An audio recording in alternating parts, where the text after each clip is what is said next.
Today on the Rockbridge Report. In 2013, the Washington and Lee community was rocked when a student was killed in a fatal DUI accident. The driver, Nick Hansel, survived the crash and is serving 3 years in jail. Hansel warned VMI students last week about how one mistake changed his life forever. A string of racially charged acts of violence across the nation have revamped the national conversation on race relations in the U.S. Lexington's First Baptist Church held a memorial service over the weekend for Charleston and other incidents, and leaders talked about unity and prayer. For the first time in program history, the Washington and Lee University football team had an undefeated season. Stay tuned to hear about head coach Scott Abel's explanation for his team's success. And if you're looking to head outside this weekend, you're going to want to bundle up. Stay tuned for the forecast.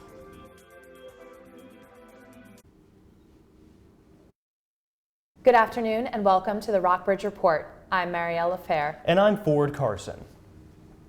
We turn our attention now to a development in this week's biggest national headline. As of early this morning, the man suspected of leading last week's terror attacks in Paris is dead. The Paris prosecutor's office says Abdelhamid Abaoud was killed during a raid in a Paris suburb Wednesday.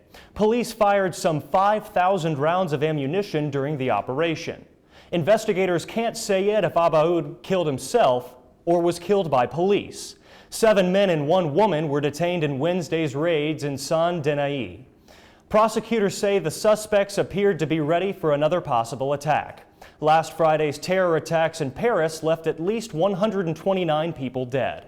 The terror group ISIS is claiming responsibility for the attacks.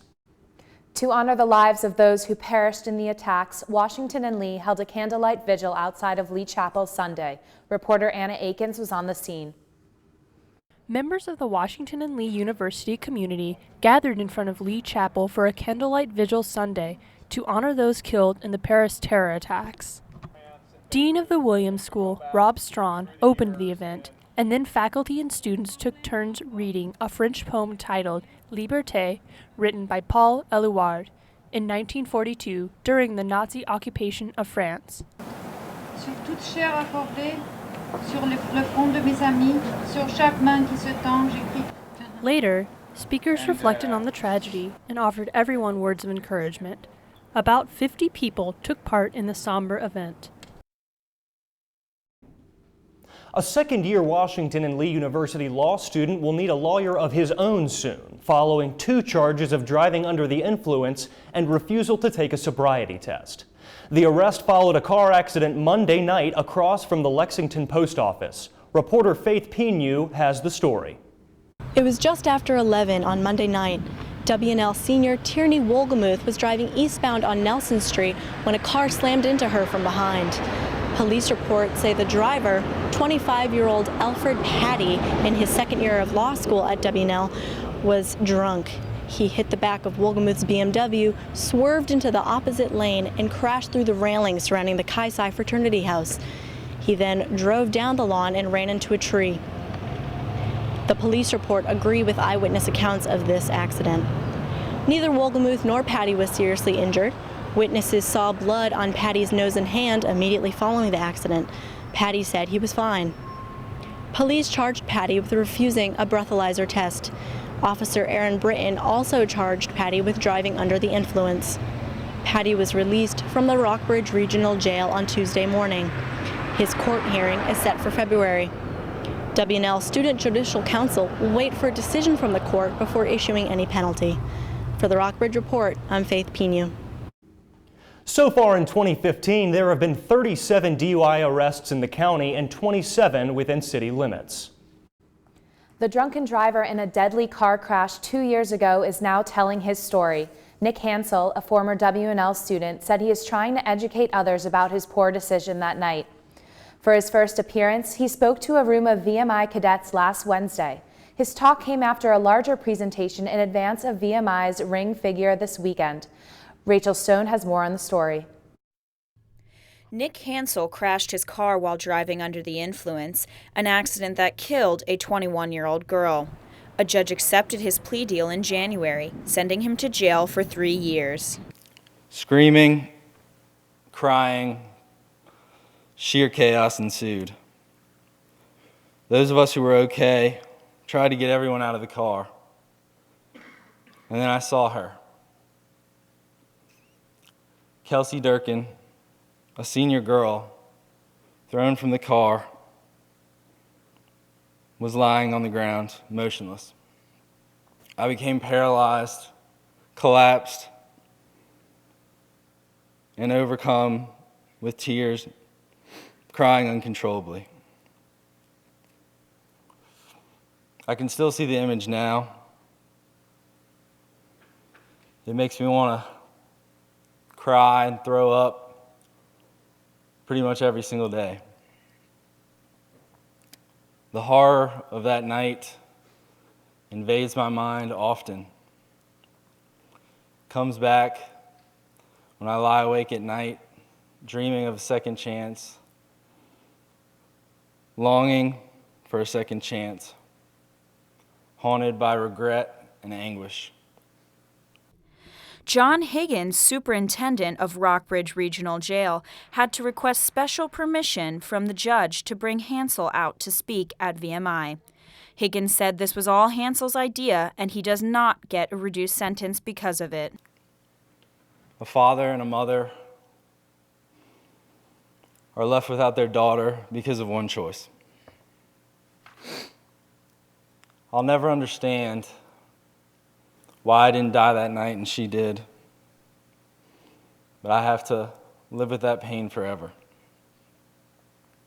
Kelsey's family donated a sculpture called Free Spirit that now stands in the middle of the new campus green. No punishment can worsen the devastation and horror of knowing someone died because of a careless, reckless decision I made. Washington and Lee students made a promise that year, a promise not to drink and drive. The 3 other students who were seriously injured have recovered.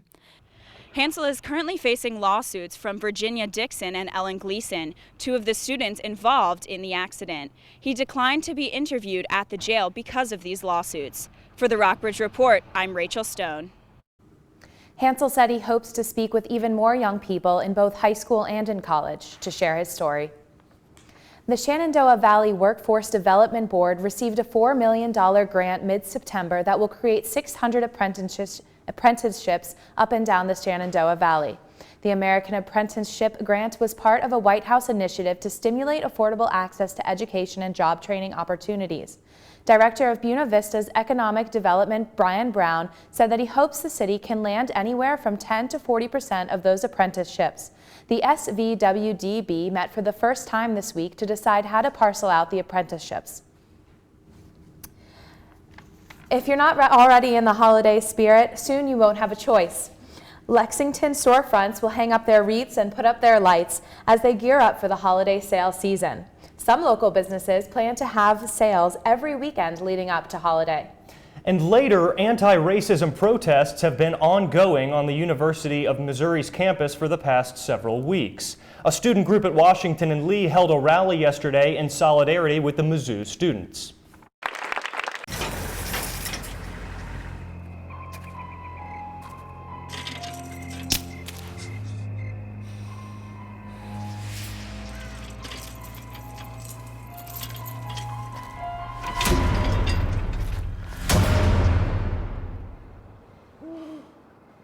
If you don't fix them, sparks from dragging tow chains could cause a wildfire, and that could be scary. Hi, Smokey. Only you can prevent wildfires. In the small town of Elmira, New York, a boy was born into an all-American family. The odds of him achieving his dream in the fashion industry? 1 in 23 million. The odds of having a child diagnosed with autism? 1 in 68. I am Tommy Hilfiger, and my family is affected by autism. Learn more at autismspeaks.org/signs.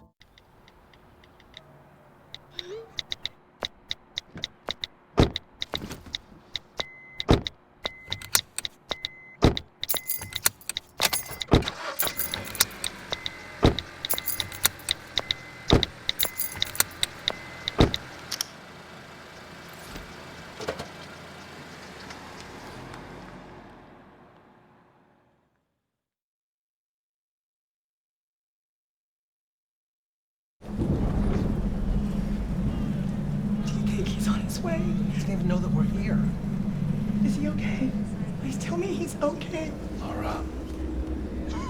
Okay, try to call him again. There's no signal. Try. Nothing's working. Well, just Everything's down. This is so bad. He's out there by himself. Make sure you know where to find your family in an emergency. Start your plan at ready.gov. Student loans have become an overwhelming burden on students in America. The Obama administration has announced an education experiment to increase federal grants to high schools where students are dual enrolled in local college classes. This would decrease the cost of college. Rockbridge County High School students are currently offered Dabney S. Lancaster Community College classes through the dual enrollment program. Local educators are trying to increase the number of students in these classes and think this possible grant plan could encourage students from low-income families to apply to the program. Students at Rockbridge County High School are able to get college credits from Dabney S. Lancaster Community College through the dual enrollment program.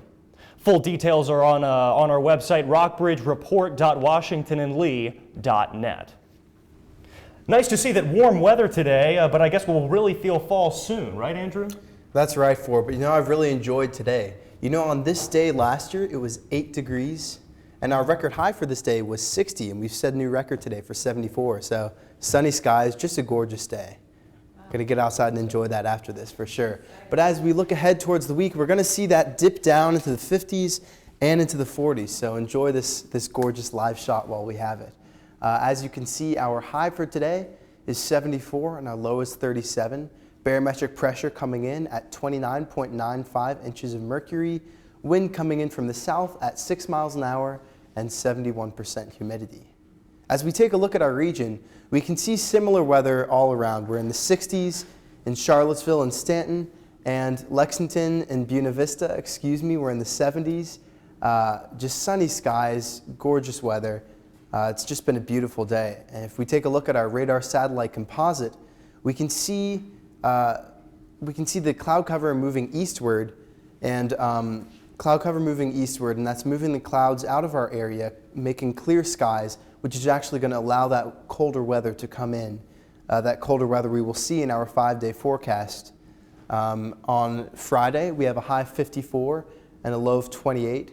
Saturday, our high is 51, and that low is staying at 28. And then as we look towards the weekend, we're dipping down into the 40s and coming back up to 52 on Tuesday. But as you can see, our lows are all in the 20s. So we're looking ahead at some colder weather, so you're going to have to prepare for that, bundle up. But enjoy today. It's really gorgeous. That's the weather. Back to you, Ford and Marielle. Thanks, Andrew. Weather looks fantastic. Local store owners in Lexington are preparing for another busy holiday season. Black Friday and small businesses small businesses are optimistic about post-Thanksgiving sales. They say customers are shopping earlier than ever. A University of Michigan survey reported consumer confidence rose this month, but it's not all merry and bright. Brick and mortar stores across the nation are facing increased competition from online retailers. Some local stores are hosting holiday-themed events, offering free samples and extending hours to draw in customers. Football fans in the area have surely been impressed by the perfect 10-0 Generals this season. Later, our own Mac Trammell goes one-on-one in an interview with WNL's head coach. Coming up next, R.E. Lee Church has voted by a narrow margin to keep its name as it is. Learn the reason why the church was moved to have the vote at all. Next. Hi, may I please have an application? Thank you.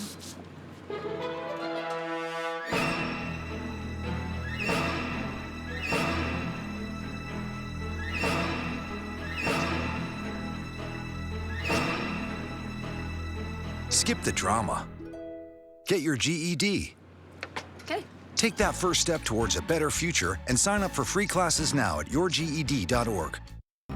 If you store your guns properly, I'll feel safer when I'm playing outside. Safer when walking home. I won't have to tell so many family members. I'm sorry. I won't hear as many scary stories. And I won't have to tell my kids. This isn't a drill. Please. Please. Do it for us. Your family, friends, and neighbors are all counting on you. Never let your gun get into the wrong hands. Remember, always, lock it up. Visit ncpc.org. No more pencils, no more books. No more teachers, dirty looks. School's out for summer. What this place needed was better graduation rates. So we worked with schools like Henry Ford High, and now they're up 18%. To help us do more good this year, go to unitedway.org, because great things happen when we live united.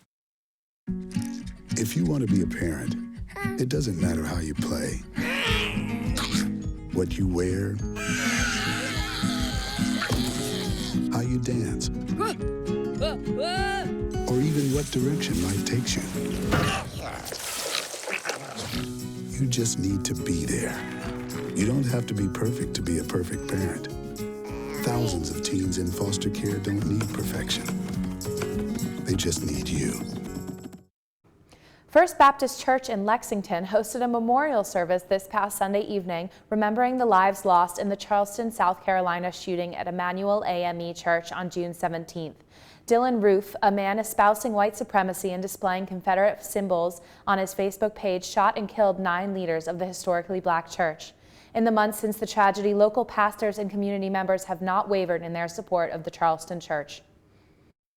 From the bondage of racism that denies the humanity of every human being, and the prejudices within us that deny the dignity of those who are oppressed, Lord, set us free. Lord, have mercy. First Baptist Church, a historically black church in Lexington, held a community service of prayer, praise, and thanksgiving this past Sunday evening to commemorate the victims of the shooting at Emmanuel AME Church in Charleston, South Carolina in June. The service was a follow-up to the gathering the church hosted on June 24th, where local pastors and members of different churches rallied together to demonstrate their commitment to racial reconciliation after the incident. We had a wonderful coming together then in sorrow and in grief and in hoping to support each other.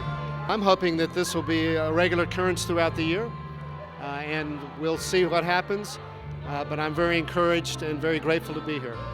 Priscilla Baker, Assistant Treasurer at First Baptist, said services like these are necessary to promote small-town solidarity. And she hopes more people will come if they host another. Just because we're a small community, we can't say it's not going to happen here. So we need to pray for everybody everywhere and bring this community closer together. The service took on a new meaning after the terrorist attack in Paris the day before and the bombings in Beirut last week. Virginia Military Institute Major Chris Perry said in light of all the global unrest, people now more than ever are called to pray. We believe that, being proactive and interceding in prayer will deter a lot of this stuff that's going on, but also help with healing, help with mending relationships. All of that. It's really important for us to stay in prayer because the last thing we want is division. We need to come together. We need to be able to work together. For the Rockbridge Report, I'm Emma Deal. Robert E. Lee will stay in the official name of Lexington's historic R.E. Lee Memorial Church. On Monday, the vestry voted 9-6 by secret ballot to remove Lee's name from the church. It fell one vote short of the 10-5 supermajority that was needed to change the name. This vote concludes months of church-wide discussions regarding racial issues in the nation and whether the church's name accurately reflects its mission.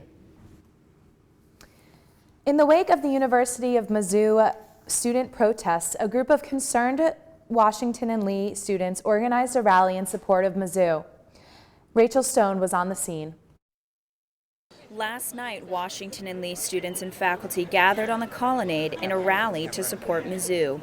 Students shared their experiences since being here in Lexington.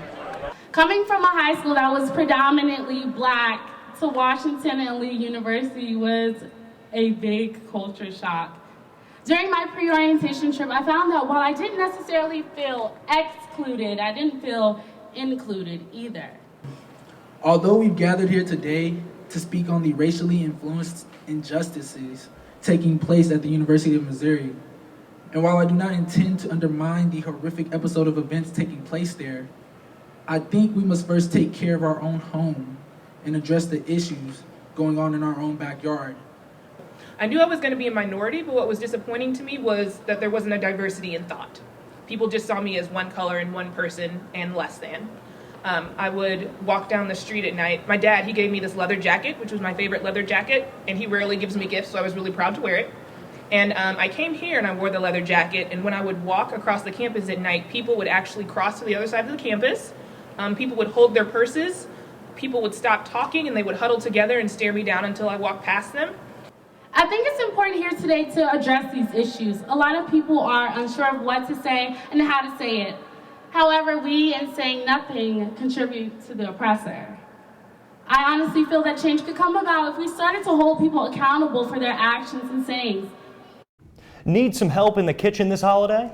Georgie Young, owner of Wade's Mill, is teaching her last cooking lesson on December 12th. Don't miss out on your last chance to learn from one of the area's best. That story, next. Jimmy can't sing, and Tommy can't dance, so we're gonna put some ants in their pants. Aww. Kids will spend 22 minutes watching us, the super duper party troopers, sing about ants in their pants. Isn't that funny? Ants in their pants, they've got ants in their pants, they've got ants in their pants. Brushing for 2 minutes now can save your child from severe tooth pain later. 2 minutes, twice a day. They have the time.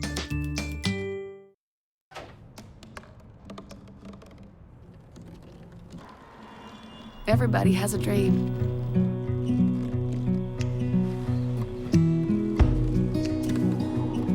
Mine was to see the ocean.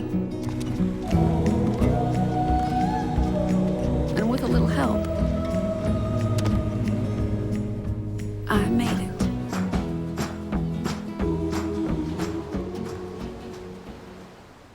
So, I'm kind of new here, but I've noticed a trend. My human does this funny thing where she goes around and gets all my toys, and then she hides them in that basket by the door. But it's always the same basket, and it's always in the same place.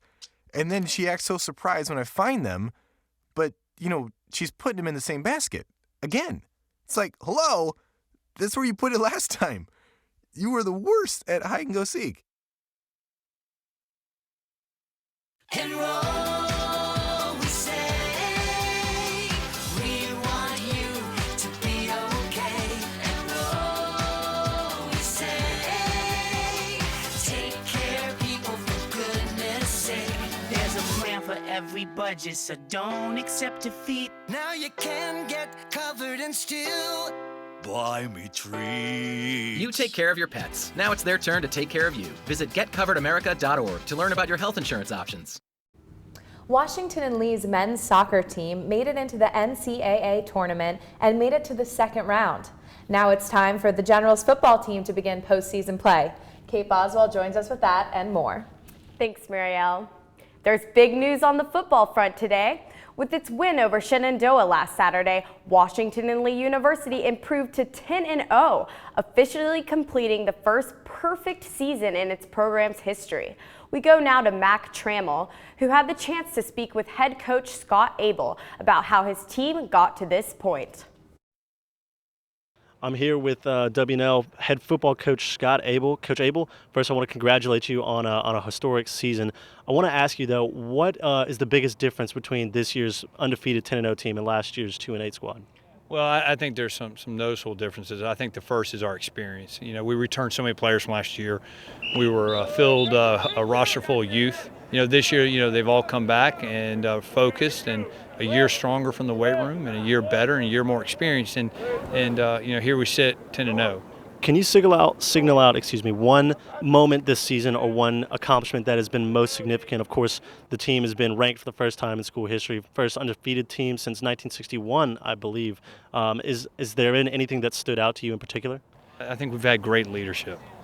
Our senior class has really just been a rock for us. But they all march to the same drum, which is to lead this team and to be great examples for our younger players. We got a matchup against Thomas More on Saturday. What can we expect from that game? Well, they're a 10-0 team as well, and coming in with a lot of confidence as we are, and they're big up front. They fly around on defense. I'm not sure they've seen anything like us offensively. All right, Coach Abel, thank you very much. Thank you. The Generals will travel to Thomas More this Saturday for the first round of the NCAA tournament. The VMI football team will finish out its season at home this Saturday as the Keydets take on Western Carolina. The Keydets are currently 2-8 on the season. Kickoff is at 1:30. In SVU football news, the Knights look to make a change in their head coaching position after a team posted a dismal 0-10 record this season. Matthew Edwards, the team's offensive line coach, will take over as interim head coach as the school looks for a permanent replacement. Edwards replaces now former head coach Jason Walker. Walker only registered one win in his 2-year stint at the helm of SVU's program. We turn our attention now to high school sports. Perry McClure's football season came to an end last Friday with a loss against Hurley. Perry McClure headed into the second half of the game burdened by a 14-0 deficit. The Fighting Blues fought hard, but in the end it wasn't enough to come back from behind. The final score of the game was 26-13. Taking a step away from football scene now, we want to congratulate freshman cross-country runner Sophie Dryden for her solid performance at last weekend's state meet.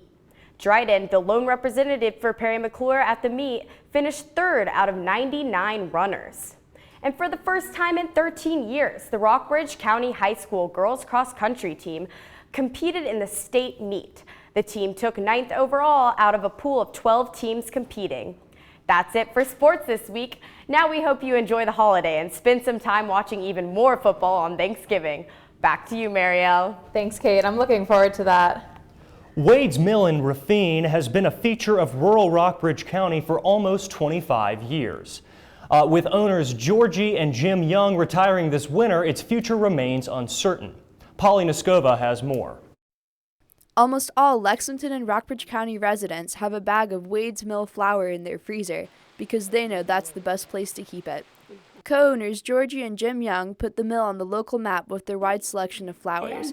They are also known for their cooking classes. You need to have something as a reason for people to come, more than just the fact that it's an old mill and you grind wonderful stone ground fresh flours. The mill was built in 1749 by a Scotsman named Joseph Kennedy, one of the earlier settlers in the Shenandoah Valley of Virginia. The stones and plaster from the original mill are still intact. The Wade family bought the mill in 1882, and the operations and interior of the mill today are very similar to how they were then. It's really fun because, with a couple of exceptions, it's been in operation ever since. And it's unique because it's a commercial mill, meaning that it isn't just you come and buy your stuff here, but we sell it elsewhere. The Youngs bought the mill about 25 years ago, and shortly after, Georgie began teaching her cooking classes. I do one weekday morning class with lunch, and then I do 2 or 3 evening events on a Saturday. During a cooking class, Georgie gives each of the 8 to 10 participants a recipe for one of the dishes in the meal. Once everyone is finished cooking, they share the food together. The thing I found, I've taken a couple of cooking classes, and one was the fact that it was usually somebody showing you all their tricks. And so it was harder to learn. And the second was you'd get a little nibble of what they were preparing. And it has turned out to be very, very, very nice, and lots of people appreciate it, come back again and again, and they kind of clamor for what they're going to fix.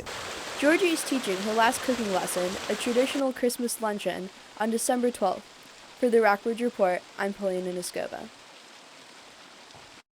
That's it for today's Rockbridge Report. Thank you for tuning in, and happy Thanksgiving.